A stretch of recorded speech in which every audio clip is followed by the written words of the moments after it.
I'm an entertainer. I travel all over the world doing ridiculous escapes. I'm an escape artist. And what is my story? My story is very much like you. I had a passion for something and I jumped right into it. And I've been fortunate enough to see the world because of it. So, how do fear and control play into both your performances and your personal life? I think fear is very positive. I think that anxiety and fear associated with what you do makes you a better performer. I think that if I wasn't afraid or wasn't worried about it, I think that I wouldn't do a good job. I think the moment you're not worried or afraid, you shouldn't do it. I think that it keeps you sharp and it makes you prepared for whatever you're up against. It almost took 30 years, to make you become who you are today. So many people believe that practice makes a man perfect. Which thing would you believe that does it makes perfect, or what it does? You know what? Practice prepares you. That's probably a better version. I think that practice makes perfection, or practice makes you perfect. I don't think that I don't think anybody can be perfect at anything. I mean, you can be very good at anything that you do, but yeah, it depends on how you want to look. If you would like to look like a professional, you have to do enough work that makes you a professional. I mean, and that's how you're perceived. If you want to look like an amateur doing something too soon, too quick, or unprepared, that's what it comes across. So I like as much preparation as possible. The audience expecting a professional when I step on stage, so I want to be as close to that as possible. We all have a talent. It doesn't matter whether you're a singer or a dancer, if you're a magician, if you paint. It doesn't matter what. There's something that you have done growing up that you're passionate about. Every person in this world has a talent that's better than somebody else's. So you should show it and you should shine. You're listening to the Future Jobs Podcast, the show that explores the skills, careers, and technology shaping tomorrow's world of work. Hosted by Fahad Jobswala. Hello everyone, Assalamu alaikum to all, and welcome back with another amazing episode of Future Jobs Podcast. I'm your host Fahad Jobswala, and I'm student and interview captain at Rehan School Online Academy. I'm 15 years old and I'm based in Pakistan, Karachi. Today I have an amazing and very special guest, Daniel Paulin. Today I'm very excited to do this podcast, and as and I've recorded many podcast interviews, but still, whenever I do podcast with someone, it brings something new, every day, something new in their from their lives, something new from the challenges they have faced, and it gives us a better context how we can live our life betterly.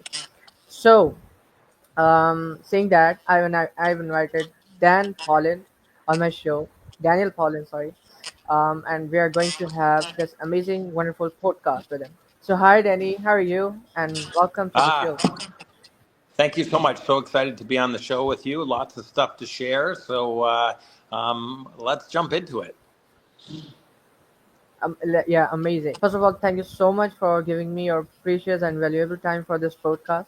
Super excited to be on. Super excited. We're on different parts of the world today, so we get to experience it from both angles, I guess. So excited to answer your questions for sure. Amazing. Um, so, could you first tell us about your story? Could you walk us through on that? I'm an entertainer. I travel all over the world doing ridiculous escapes. I'm an escape artist, and my what is my story? My story is very much like you. I had a passion for something, and I jumped right into it, and I've been fortunate enough to see the world because of it. So I think that for anybody, it doesn't matter what they're doing. To find success, you have to love what you do, and you have to do it with everything you're capable of doing. So my story is I truly am passionate and in love with what I do for a living, and because of that, I'm very lucky. Exactly. That is really amazing. And I believe choosing something which you like to do. Because if you see in this era, people are doing such kind of works which they don't like, but they are still doing those things because of the money or something else, but doing something which you like to do, because we can get different and many jobs, maybe better than the one which we are doing, now. But when we do something which we like and which we are passionate about, it's always been a great thing. So Danny, did you choose the thing which you like to do, or were you on another job and then you shifted that because of reasons? I think, like you and like most people, we all start with jobs that we don't like. We have to find a way to make a living, buy groceries, pay for housing, all of those things. So I think that most people start off with a job that they don't like, but you're trading your time for money, and time is the only thing that we don't have an unlimited amount. We don't know when our time ends. So it's important that if you're going to do something, you should do something that you love so it doesn't feel like work. You should do something that allows you to enjoy getting up and going to work every day and coming home.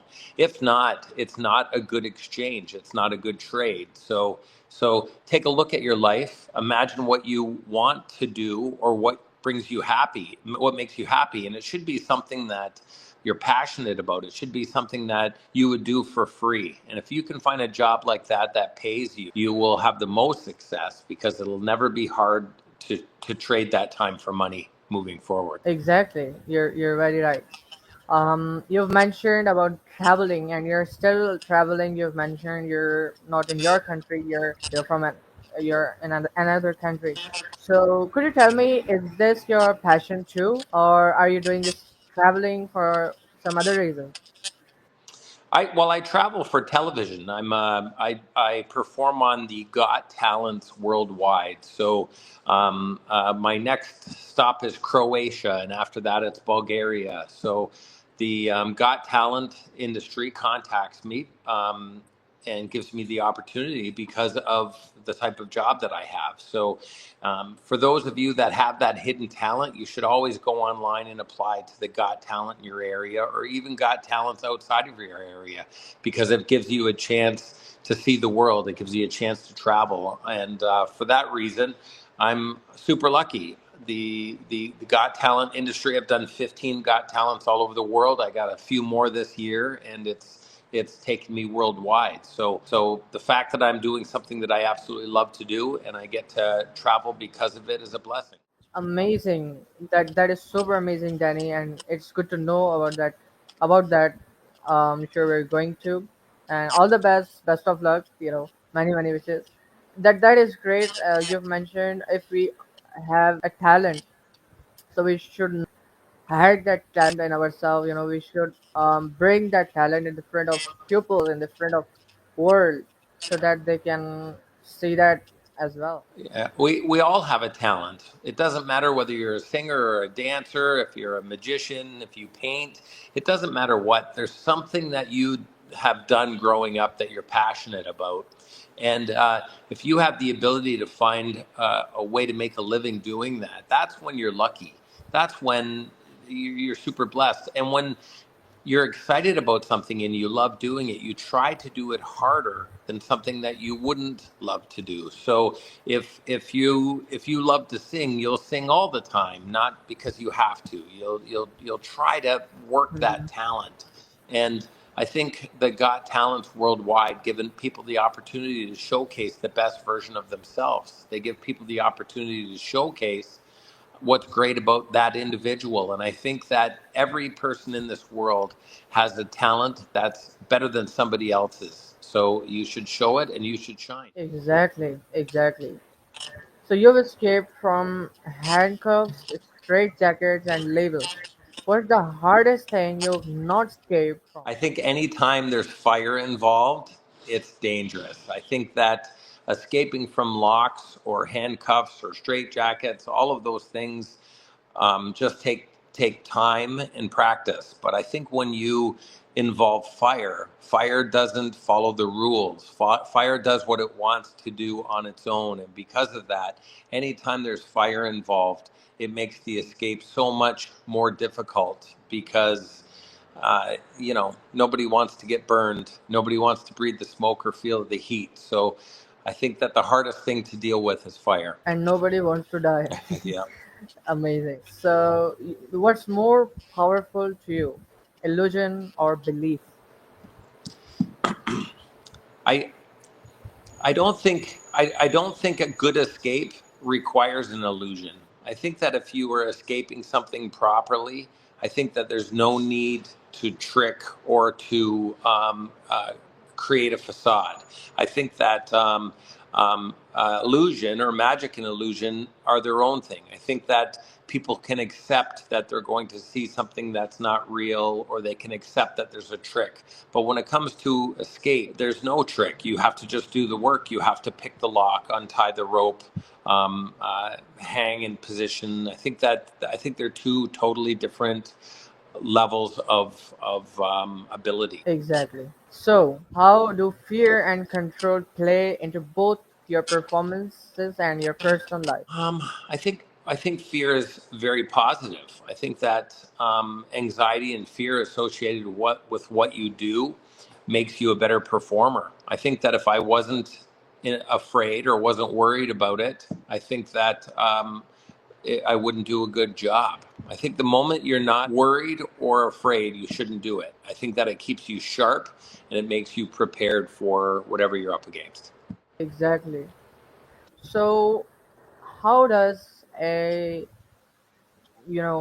stunt requires you? Like how much time does it require to play stunt? Practice. I think that you're always practicing. I think that picking locks is something that you have to practice all the time, just to keep your memory, your muscle memory, prepared for whatever you're up against. I think that um, exercising and being in good health is very, very important. So I think that you never stop practicing or preparing in this line of work. I think that it's just a constant. I think that every day you're thinking about it or preparing psychologically for what you're getting into. I don't think there's ever a break. Amazing. Do you ever use hypnotic techniques in everyday life outside the stage? Hypnosis is a great opportunity for me to entertain audiences. Doing a hypnosis show, I think there's a lot of fun, a lot of humor in it. I don't think using it on a day to day basis is practical, because I think that the techniques that require you to be a good hypnosis take time with the person that you're working with. So I think that hypnosis, um, I don't think it's just something that you would use or you could do just to anybody. I think that based on my career and my involvement in it, it's a little bit more in depth than just something that I'd reach for in my psychological toolbox. So, how much time did it took for you to become who you are today? How many struggles did you do? It Listen, it's taken years and years and years. I've been performing for 30 years. I had a theater in Niagara Falls, Canada, where we did 2 shows a day, 7 days a week for 7 years. So I think to be great at anything that you do, you have to do it thousands and thousands of times. I'm very proud that I've performed over 5,000 shows worldwide, and because of that, I feel as though I'm an expert in the field of my craft. And under those circumstances, I think that I can only say that after having done so many. I think that it doesn't necessarily make me a professional. It just makes me very, very good at what I do. I think that I have another 5,000 shows in me, and I'm excited to see what the world brings me and how I evolve as an entertainer. Exactly, exactly. There is still a lot for you to perform and to do such thing, and it's very amazing. Like it almost took 30 years, you know, to make you become who you are today. And so many people believe that practice makes a man perfect. On this um, sentence. But when I was scrolling, I came across from such people who says that practice doesn't makes you perfect. What in which thing would you believe that does it makes perfect, or what it does practice? You know what? Practice prepares you. That's probably a better version. I think that practice makes perfection, or practice makes you perfect. I don't think that I don't think anybody can be perfect at anything. I mean, you can be very good at anything that you do, but yeah, a simple card trick should be practiced 1,000 times before you show it to somebody. I think that it depends on how you want to look. If you would like to look like a professional, you have to do enough work that makes you a professional. I mean, and that's how you're perceived. If you want to look like an amateur doing something too soon, too quick, or unprepared, that's what it comes across. So I think that before I add an element to my show or before I do something, I like as much preparation as possible. The audience is expecting a professional when I step on stage, so I want to be as close to that as possible. That is the, I would say, the greatest and the good version that what you've mentioned about the practice. Because we can't become perfect, because even God didn't make perfect. In the world, not any creator. We all are the we all can make mistakes. So, do you ever use hypnotic techniques, and and what was the first moment you realized the hypnosis could be more than a party trick? Well, I went to school for it. I went to school to become a registered hypnotherapist. So I used hypnosis to help people quit smoking or lose weight or improve their health. So when I decided that I would like to use hypnosis, I went back to school and I got an internship and I worked with somebody and I developed my hypnosis skills through years and years and years of working with a doctor of hypnotherapy. So the hypnosis is a lot of fun to use on a show. I think it's super funny, and I think that used properly, it's something that people can enjoy. But I think that there's great things about it that can help and benefit people in many ways. So I've used hypnosis under both circumstances in a show and as to help somebody improve their health. But I think that under both circumstances, you need the permission of the person to do it. And I think that there's a proper and etiquette way to do it so that the person involved is treated with the highest level of respect. So, Danny, many people try to find entertainment, in their mobile phones and the electronic devices and laptop.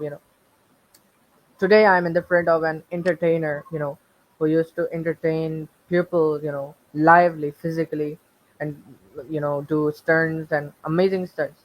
So, where entertainment actually uh, is, where can we find entertainment? For anybody who is interested, I would hope that you'd find me socially if you're looking for that form. I hope that you can search me at DannyZZZZ.com. There's four Z's. If you have the opportunity to check me out on any of my socials or on my website, Danny with four Z's is a great opportunity. But I travel worldwide, so maybe I will be in a town or a city near you. And if um, I don't have the ability to entertain you, I think that entertainment is a language that people love. I think that everybody needs to laugh and to feel the joy of being entertained. So make sure you check your local guides and try to find somebody who is qualified and go out and have a good time. I think that entertainment on any level is a gift. Amazing. Uh, so, has there ever been a performance that truly shook you mentally or emotionally?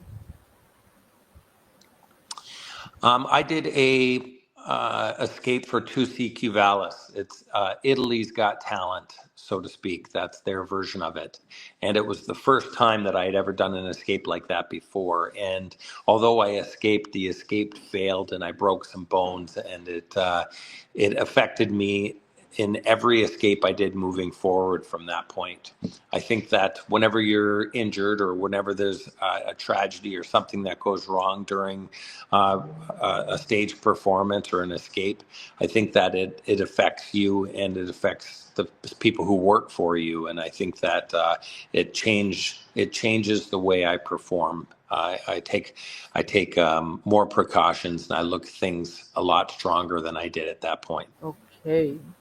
How do you prepare mentally before you perform something that defines?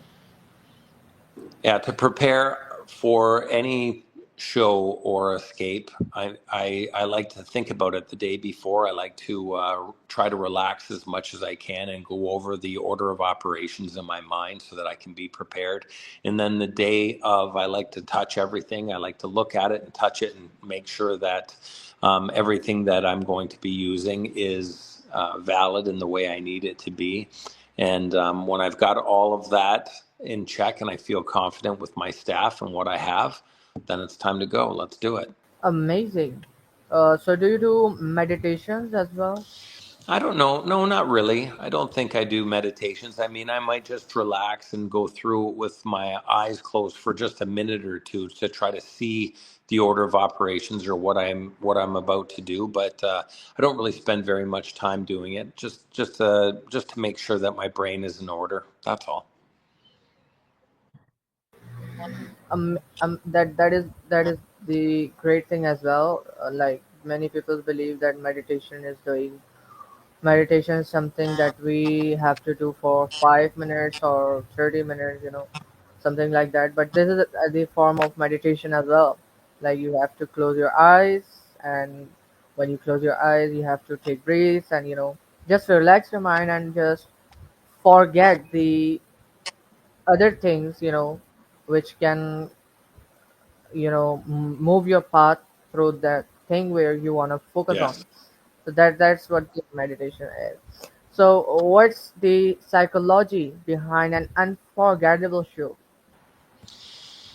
You know what? The mental strength that you need to prepare for something like this is different than another job. Because I could potentially die or be in harm's way, I have to be very mentally strong moving forward. The truth is, every time I do something, and because I'm putting myself at risk, I'm not just putting myself at risk, but I'm putting my family in potential harm's way because they could have to deal with my loss or have to deal with my injuries. So, with all of that in mind, yeah, I have to overcome the mental instability and worry of what I'm about to endure. I have to be strong enough to push past the word can't and force myself to be in a position where I can be successful and do this. Okay. Like we just have to put our mind on the thing we have to just focus on, that what we are doing is the best thing, and we will definitely get the success we like it. So having this Yeah. mindset can make the show unforgettable. Amazing. So, do you view yourself as more entertainer, healer, or provocateur? I'm just an entertainer. I'm just out there trying to make people enjoy themselves, feel good about themselves, and have a better day. So that's how I view my career. If people ask me what I do for a living, I never say a hypnotist or an escape artist or a magician or illusionist. I just say entertainer, because at the end of the day, I need you to be happy when you leave. I need you to feel better about yourself when the day is done. And if I've done that, I've entertained you.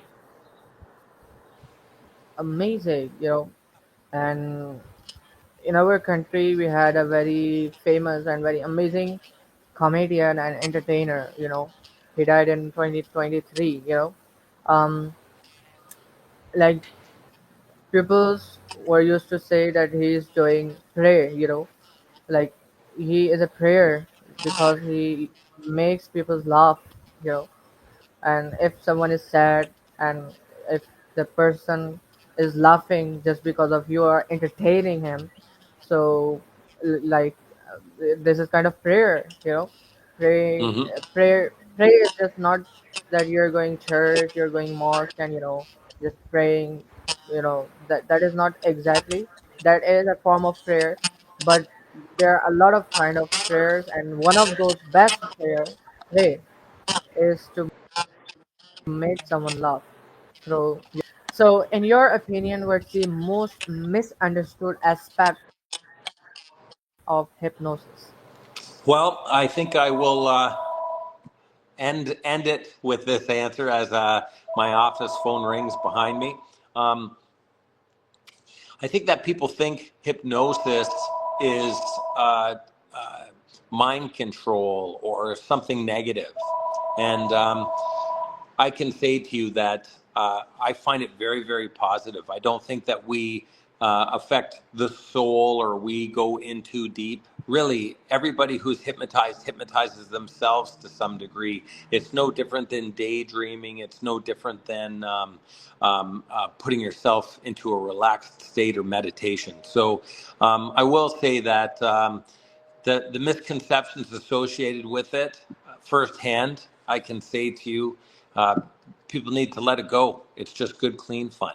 Exactly. I mean, thank you so much, Danny, for giving me your most precious and valuable time for the podcast. I really enjoyed this podcast, this conversation, and it was full of amazing questions, amazing information that you transferred to us. And keep shining and keep doing amazing. All the best for another amazing show and Got Talent we're going to. Many wishes, many great wishes too. So inshallah, guys, meet you soon with another amazing podcast with another amazing guest.